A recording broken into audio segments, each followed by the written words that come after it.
Hey guys, Mustached here to review The Naked Gun, a reboot, a trailer for I've seen quite a few times, and I've even seen a lot of people say that this movie is really funny. So I figured I'd watch the movie for myself. I did so, and now to give my as objective review as possible. Now, the interesting about objectivity is that it is all about saying what is in the sense of, the story. The bridge, or the challenge of objectivity, is when it particularly comes in with comedy. Because if you've noticed on my channel, I've never actually reviewed a comedy movie before. This is my first outing in this field. And that's typically because, well, first of all, it is true that not a lot of comedies get made in the first place, so I do want to acknowledge that much is true. But, on the other hand, I want to make this the case early, because I'm making an appeal to a subjective claim, that I didn't find the movie that funny. Now, that isn't to say that the movie is bad. To clarify, again, comedy is a very more subjective than objective.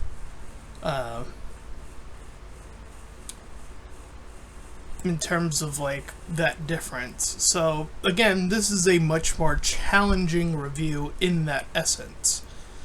Now, my job is to still tell you what happens in the movie. Even though I personally did not find it funny. And I'll tell you the reason why I think I don't gravitate towards this type of humor that well. And I know a lot of people will compare this to, even I did, when I was watching it. I was like, oh, this reminds me a lot of Austin Powers. Now, what's the difference between Austin Powers and The Naked Gun isn't that far apart, actually. There is the addendum of the character, and that's something that I will point out continuously. You see, the world of Naked Gun is the absurdity. That's where the comedy is drawn from, very much akin to Austin Powers. The difference, I think, between Austin Powers and The Naked Gun is that I think Austin Powers has more of a character in Austin Powers versus The Naked Gun's Liam Neeson plays Drebin in this, and I don't think that character archetype works too well. And that's the thing, is that everyone is like that too, in comparison to Austin Powers. In Austin Powers, everyone is absurd, and the world is absurd. In this, it's the world is absurd, but the characters take the world seriously. And I think it's meant to be that contrast that is making the comedy pull out, though, again, going back to my subjective viewpoint, I think for me, subjectively, what makes comedy work is when it is drawn from the characters. When the characters are reacting to the world, even if it is normal or chaotic, whichever it may be in this case, that's what drives the comedy, not just one aspect, not just the world as chaotic. I don't think that's quite enough to get a chuckle out of me or a laugh out of me. I can acknowledge that I understand the attempt at the joke. So let's dive in with all of that prerequisite established, shall we? So the movie starts with a robbery. And the bad guys there in the robbery are planning to steal the literal plot device. And I say that because the device is literally an acronym called plot device. That's the joke. Again, the absurdist world, right? But it is the acknowledgement of a flaw that you would dictate in another movie and say, well, that's bad that you acknowledged it and kept it in, but since it's a comedy, you're supposed to go, oh, that's funny that they're mocking that trope. Again, I'm trying to explain, I know, explaining the joke makes it less funny. Like, look, this is a very hard review to get done as it is, so please bear with me. So, we then begin to see a girl skipping, or what we presume is a girl, skipping towards the heist itself, and ends up inside. This ends up him mask pulling up, and it ends up discovering Liam Neeson as Drebin, who uses unconventional weaponry such as lollipops and finger death touching a guy. Very Austin Powers inspired. Like, to me, this definitely feels too inspired by almost Austin Powers. Like, I can't help but make that comparison because that's the immediate movie that I jump to in terms of like how the world operates. So I do apologize in advance if that keeps coming up, but it can't be helped in this situation, I guess. Anyway, he clears the bad guys by tossing one that abruptly, literally turns into a mannequin on screen and tosses it into the shooters, who proceed to shoot the mannequin. And then each other by that logic, because they were all pointing sort of at each other, kind of, but now they are.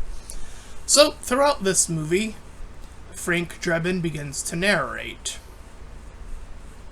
And they have this running gag. They have quite a number of them, but one of them is casually running over some biker or someone in, again, the absurdist world, but the characters are ignoring. In this case, he's ignoring it. He's just kind of driving through anyway. The other consistent gag is that the characters will always be handed coffee in the world of policing, that they are just handed coffee just excessively, whether that be through a car, when, logic would dictate that wouldn't make sense, that thus providing the quote-unquote joke in that case, so on and so forth.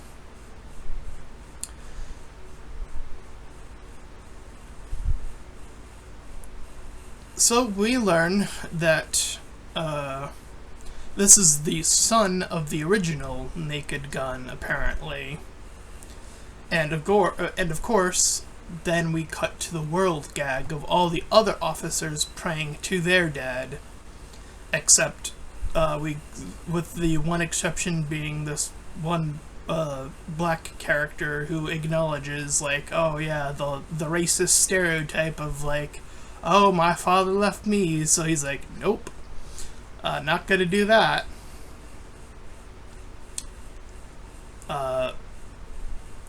So yeah, acknowledging it, because this movie definitely, I feel like, jabs in both directions. I would argue, politically speaking, even more than Superman itself, because, yeah, this jabs definitely a lot on conservatives moving forward, I would say. A lot so. Anyway.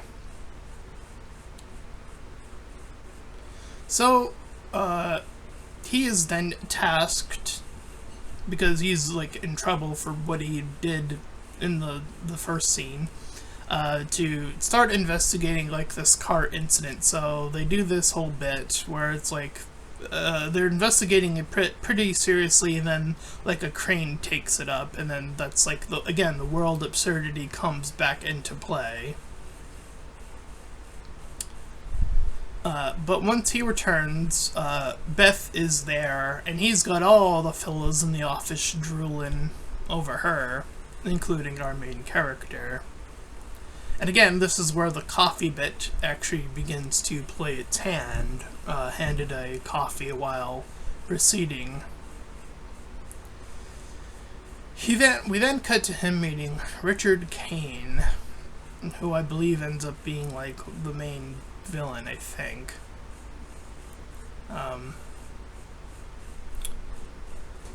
And they make a short discussion, and then he goes to this car dealer guy who's like simultaneously like a scientist, and then they drive forward, causing a prison riot.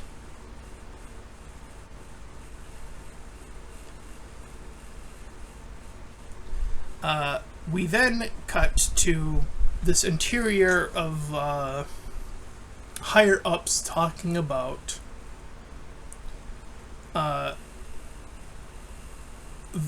kind of again mocking the whole illegal immigration thing, because they do that here right after the breakout, and they go on about like they make this bit about more like akin to crab people or whatever, because the people in this scenario are being just as absurd as the world is. But that isn't that far off. And of course it all ties back into the main guy arguing, they're all coming here, and I'm kind of paraphrasing, but it's akin to what he's doing. He's very much doing the Trump kind of like, group, the big broad net of like, they're all bad, all the immigration is bad, blah blah blah. And that's my problem with conservatives, and when it comes to this debate, is inevitably, I've seen so many debates, and it always happens every single time, and it's so subtle, but you catch it if you really pay attention. They will always, without fail, blend illegal immigrants with legal immigrants. Every single time. It is crazy how consistent that is in the big debates of that, again, the 20 versus 1, or Jubilee stuff and all that stuff, and other debates. That every debate I've seen, that has been a consistent thing that I've consistently seen without fail, like 90% of the time. Yeah, it may be a little hyperbolic, but I mean, that is like the majority of like people making that argument tend to do. So what else can I say other than that's like still the vast majority, even if it's not everyone, quote unquote. Anyway, we get back to the he bringing up the plot device.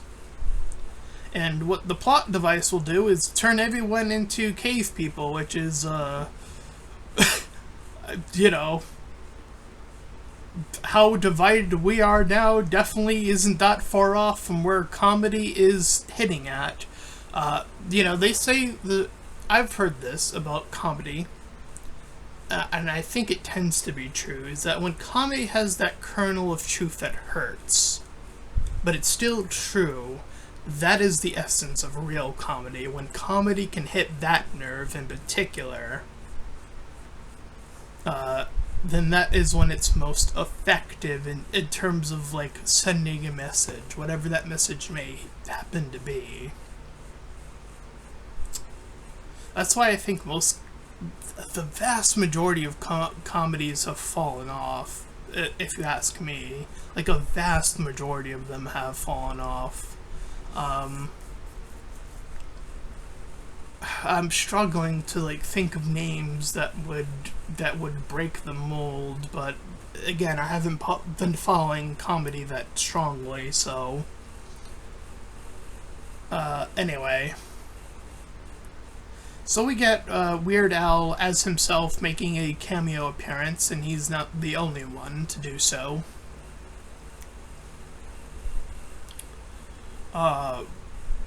Again, there does seem to be more Trump mockery in this movie than I dare suggest. Like Superman again. I pull that up because a lot of some. It's so weird. That movie is so weird in that, at least how people talked about it, especially the conservatives. This one was fascinating to me because I think they all knew that that movie was going to be really good. So they were like kind of ping-ponging, like trying to find some out that was, oh, it's not too political, it's not too woke, right? That is what I've seen from every conservative that has reviewed Superman. Every single one that was at least quote-unquote coherent lead with that. I find that so fascinating that that's the case, because they know they can't actually defend their positions without mentioning the word woke, which is just a replacement word for diversity. Let's not beat around the bush here in this review. But anyways, we cut back to the lady who's about to take a drink until Bill Cosby is mentioned. Now that is a older pull, considering. But that is what precedes her to get her to stop when that is mentioned. Then she's trying to go undercover, quote unquote, and she begins to sing, and that's the comedy bit. Again, the world is acknowledging it, and they're not like booing her off stage. Again, they're kind of just accepting that this is the state of the crazy world. Again, that's the continuous operation of the crazy world, is that the people who will inhabit it will accept it as normal, is sort of the operation. Anywho, we're given some other names like Simon Douglas, who's like this coworker guy of the main villain guy, who our main character Drebin proceeds to visit. Very briefly, but then he eventually gets pulled in by his own boss. While she's in her bedroom and her husband's like passed out, so it's like a whisper like bit.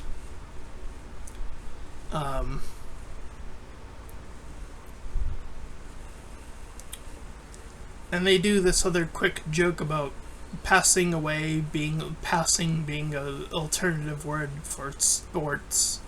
So there's wordplay comedy in this as well, if that's your cup of tea, I suppose. But the next joke, this one I completely think was taken or inspired from Austin Powers.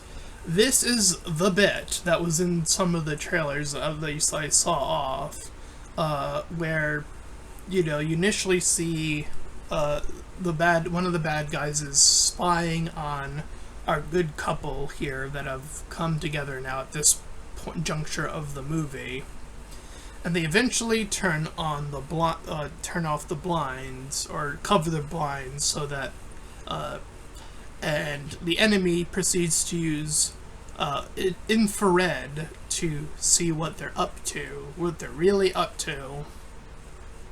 And of course we cut between both perspectives. The perspective of the characters is that they're just having this casual dinner moment that includes a dog. However, it is misconstrued by the one visualizing it, the villain here, who proceeds to via the positioning of, because you just see the outlines rather than what the people are actually doing. So it looks like oral sex, and even, yes, sex with a dog. That is what happens in the movie. And then them proceeding to kiss afterwards, after this bit has ended. Now, this next bit threw me off, because it completely, like, it feels like, the best way I can describe this next moment, it feels like one of those bits from Family Guy, where they'll, like, talk about something, and then it'll, like, montage to a completely separate thing, that whole bit. This next part of the movie feels like that, without the wording to get us there. It's weird. Because what happens next is they build a snowman. The snowman comes to life, then proceeds to, like, participate in their relationship, starting to get envious of the coupling wanting the snowman out of the bit. So he gets angry and wants to kill them, and thus they kill him in return. And then we kind of just go back to the main plot. Like, that is like some weird esoteric, like, okay, what are we doing? Like, I don't know. I didn't find that bit funny at all. And again, it feels like very, the world is chaos, right? Not the characters are chaos in a either normal or chaotic world. It's played straight. Like, having a snowman come to life in itself is, you know, to be expected in this world almost, is what I'm trying to get at here. Anyway, so after that, and we get back to, well, the plot, he's then tasked, or he ends up investigating this household, and this is also in the trailer, where he's told via these notes that were left behind to pick up a gun or pick up a knife with blood on it and record himself saying that he has done it, but with saying his own name, and proceeds to see the dead body, and then is caught in the act of, you know, the setup, as it were. So he has to escape, so he does. So we go back to the bit of him driving on the sidewalk, because he's fallen asleep, and the AI drove him on the sidewalk, and or no, he's actually in the main road, sorry, but people keep getting in the way of the main road. This is this bit. This is harkening back to old school humor, and I'm talking about, like, maybe slightly even before the 1990s. Or, like, even in dashing slightly into that era. Like, that is how old we are talking, that this bit is. And talking about bits that are super old, he gets trapped in the AI car, and it's told to drive off a cliff via AI. Through pressing random buttons, he gets the paperclip tool to pop up. And by doing so, he tells the paperclip to stop to open the door, and the paperclip is able to do so. So AI is beaten by primitive AI. Spoiler alert, paperclip is AI. It's very early AI. For those who don't remember, like, paperclip, the paperclip tool is a old school gag that used to be on computers. Used to be a tool that would give you, like, little advice or tips or whatever on the computer.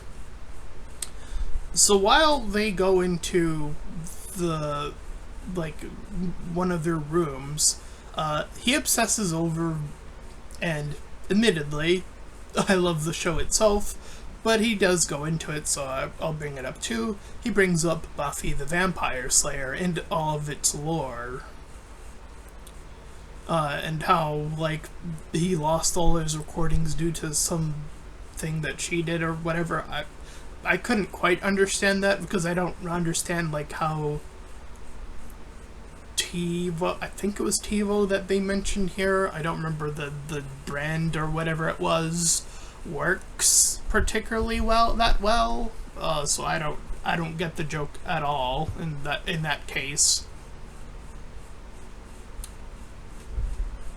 But he eventually does another bit that is a bit more old school in more focused on the realm of, like, police work, and that being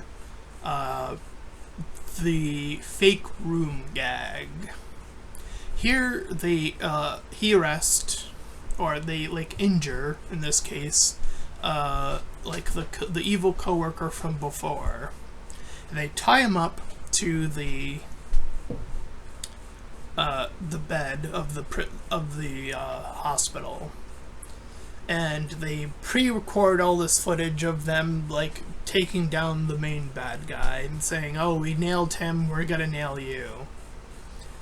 But the bit actually goes on a lot longer than I was even expecting, as what proceeds to happen is Jebin proceeds to talk about how he would get out of prison for, easy, because that's mocking the prison system itself, and then proceeds to say, "But your image," and then he starts to go after that, like, "You'll be known as this prison bitch something or other, and then some other person will get that, and so you'll be stuck in this position, mentally speaking." So that's what gets him to break, not being arrested in this fucked up system in the first place, because it is broken. So I actually did get again, speaking that truth to something that is underlined, but it's Drebin who ends up getting in trouble, as once he arrests the guy, this FBI agent twists it on her, or she twists it on him, and it's like a double, like, framework. And it was her operation. But lo and behold, the bit's still not over, because they're working in threes on this one, so I'm giving this one its credit, because, again, it went on a little bit longer, but I think it nailed what it needed to nail in this situation. I would argue this is the best scene in the movie, I think. And then he flips it back on her, saying it's a joint, like, double cross hologram bit, and there's an other organization that fires her, so they can then fire him, or arrest him and arrest her, or whatever.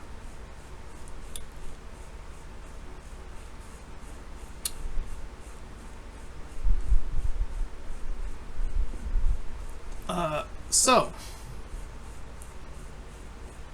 they eventually get the plot device into this boxing stadium, and everybody's enjoying, everyone who's there is enjoying the sport, and we have the host who are, the one host who is being a part of that chaotic world. He almost breaks away in being and I do say almost. I think he almost gets there, of being this out of character world, but it still feels under the branch of a chaotic world. So I don't know how useful that is. So the device is there, so Drebin goes to the area. The lady has made her way, though. She instantly gets caught, they do another older bit about the bad guys searching her for all of her weapons. She has the over access of where her weapons are, though they only do it in 3. The bit usually, from what I've seen, typically goes on a bit longer, and of course they lay out a table and it's like stacked with weapons. That's usually how the bit goes. So I'm surprised they actually kind of low played this bit, rather to keeping it to only 3 weapons. That was a little shift in that, I guess. But he ends up getting to where the device is. Him and his partner have these like earrings that help protect them in case the device goes off in this instance. So then he grabs it, and in this unfortunate circumstance where his pants gets caught and then removed, we have, clothes removal bit. And everyone watching is seeing that, and it having been explained. This feels very Austin Powers as well, honestly. This reminds me of the bit in Austin Powers where everyone's looking at the phallic shape, and you get like a montage of different people using different, schlong-related terminology to mock it, and that's where you get the vast majority of your cameos. R.I.P. Ozzy Osbourne from who's in Austin Powers, as just a reminder.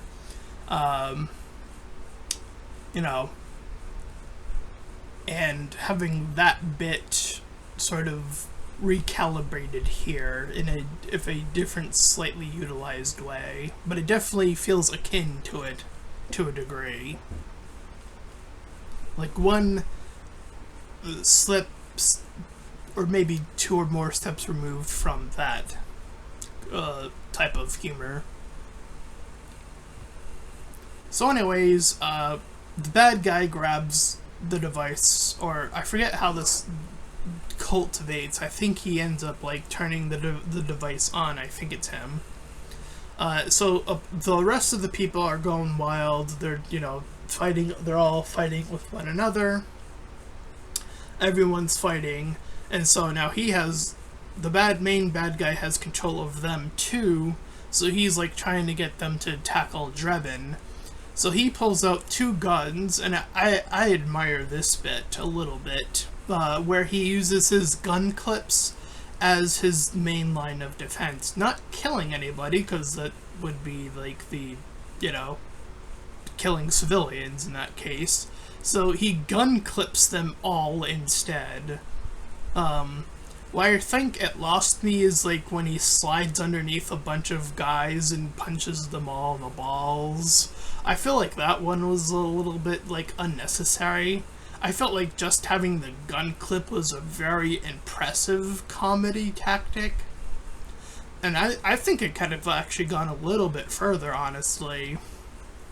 I mean, my god, he literally, like, loads, because he, like, knocks the person's tooth out, loads the tooth into his gun, clips it out back into his tooth. Like, that's, like, fucking impressive. That just looks impressive. Even if you take the comedy out of it, it just looks impressive. It doesn't look so, basic, like the ball punch. That is just too basic for me. Like, that's never landed for me. I never found ball punching to be particularly funny, I guess. I don't know. But yeah, the rest of it, I would say, arguably is really impressive, and I think that bit should have actually gone on a little bit longer, if anything. But he mentioned an owl being the representation of his father earlier, so of course we got a real or fake-looking owl that lifts him up into the air to help him guide him along to take out the villains, who then proceed to get the main villain to do the Wilhelm scream. And then we, as he was mid-speech, we cut back to the villain, and we cut back to see our next cameo from Dave Bautista, the wrestler, who starts suddenly taking on the lines as if he's suddenly the character. And of course, I can't help but note, but it does still feel like the chaotic world rather than a character, if that makes sense. I know that that's a hard concept to kind of come across when it's a new character for all intents and purposes, but I do feel like it does lean a lot closer to the world being chaotic. So the villain thinks he can get away. Right at the very end, he ends up pulling these like lifting gauntlets that like are jet powered, but he lifts himself into a pole post and is arrested. And our final bit before the movie ends is she wants to shoot him, and Drebin keeps saying, like, yeah, you would get the satisfaction of doing, like, I'm paraphrasing again, it would feel really good, but, it's kind of like the temporary bit, but he keeps doubling down on it actually being a really good thing to get that out. But of course, the actual movie ends when they reverse the device and everyone kind of reunites and celebrates and so on and so forth, and our couple are together again. And that was The Naked Gun. Now, looking at this objectively, I think, based on the stuff I was saying, that I could still see being improved upon. I actually think I would give this a 6 out of 10. And the reason I say that is because even though I didn't find any of the comedy working for me, again, I'm trying to bring it back to objectivity, what I do think what potentially does work about it is that I do think that some of the bits still do land, but they never push hard enough when the bits that I tend to lean toward are working. They seem to have those be the shorter ones for whatever reason, which baffles me, because again, I point right back to the gun one. Like, that one to me was extremely impressive, dare I say the most impressive one in the entire movie in terms of like action choreography, melding with a chaotic world and making sure you still don't kill anybody. Like, there's so much going on in that, and it's so short. It's like, why?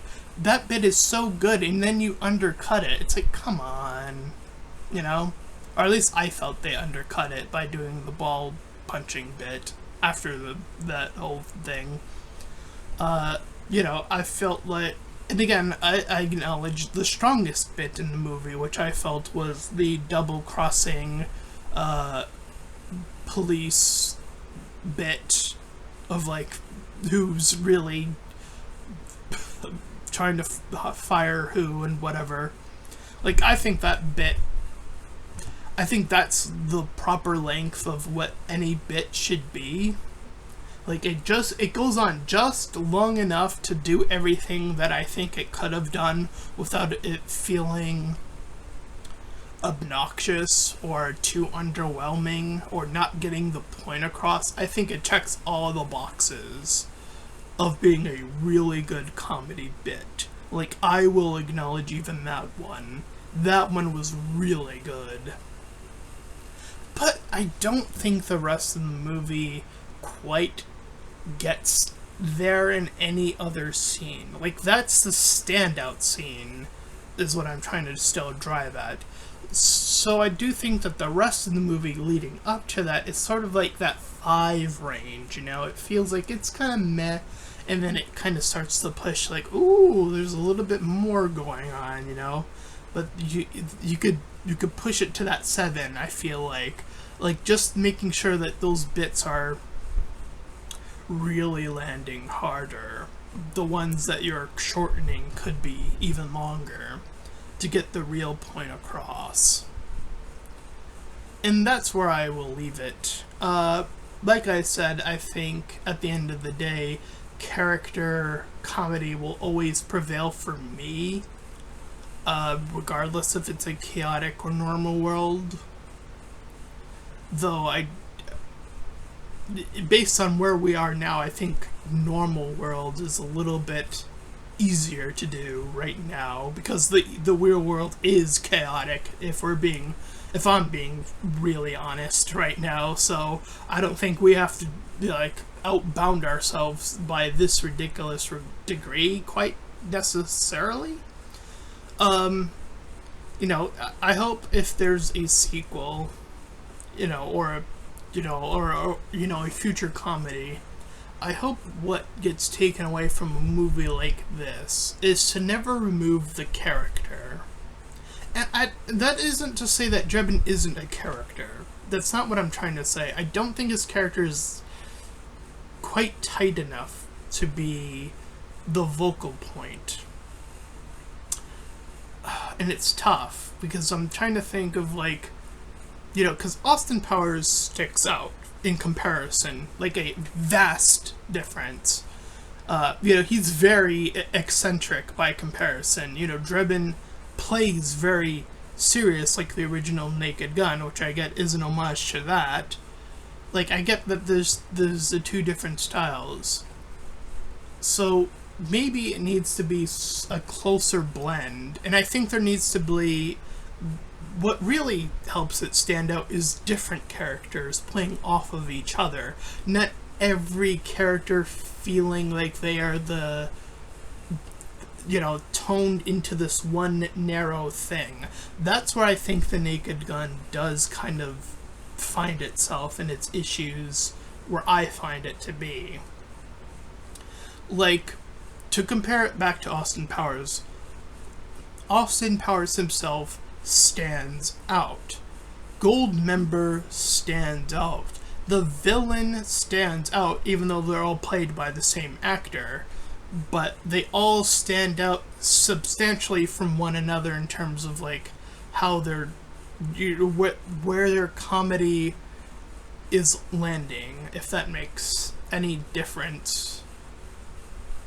But the world is also chaotic on top of them being chaotic and different from one another. And here in the Naked Gun we have our lead Drebin and her, and they're both kind of narrowed to this. I feel like that's the position. And even the villain is also narrowed to that position at the same time.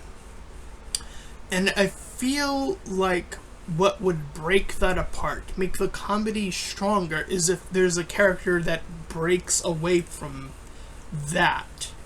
I feel like there needed to be a third character that's on the hero team that is so eccentric past the seriousness, and the lines he is saying, or she, whatever, it doesn't really matter to me, right, is so far, and then the characters that are taking it seriously are no, they're looking at the character. They're not looking at the world.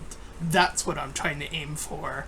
That's what I feel like is missing, is that there isn't that type of character where that type of character is making the other characters go, what the fuck did that character just say? That is absurd, or again, comedy, right? So intrinsically backwards from almost everything else, or I don't know, something, right?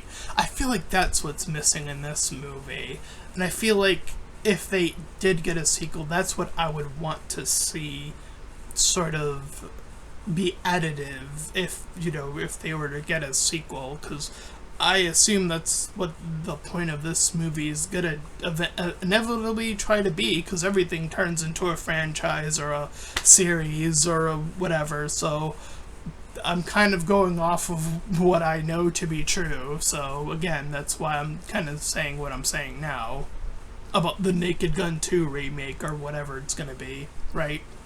Is that I hope they add in that type of character, because I do feel like that type of character is missing in this movie.